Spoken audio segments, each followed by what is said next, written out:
Felix Dadaev, Arțăoi și Țavați, Mosul Păceau, că au oi și Punța și Doșani, Lasin.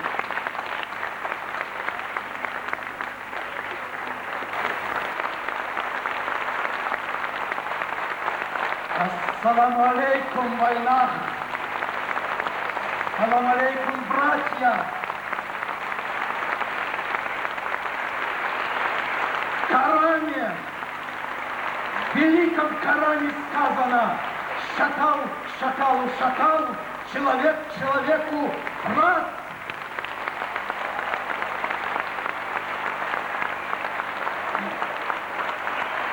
Сегодня мы отмечаем продолжение нашей жизни. Нас начали оскорблять в 44-м, но не выйдет у них ни у кого. Мы жили, живем и будем жить.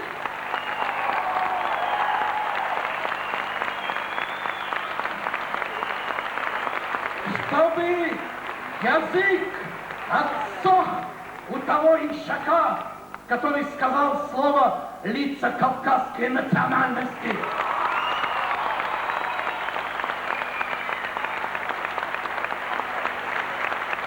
Чтобы разорвало их на куски, кто сказал слово, удивительно непонятно на каком языке и какой грамматике относящийся чеченский след. Если они хотят видеть чеченский след, так вот он, красоты, которой нет в мире.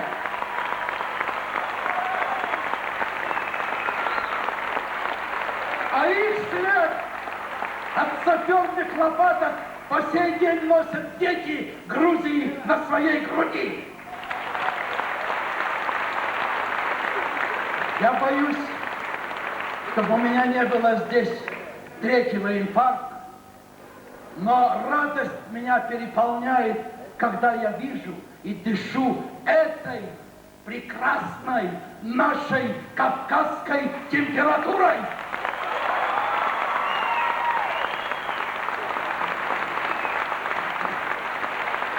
Я рад и счастлив в моей старости, и как солдат, прошедший с первого до последнего дня войны. Кто видел меня в наградах, знают мой иконостас.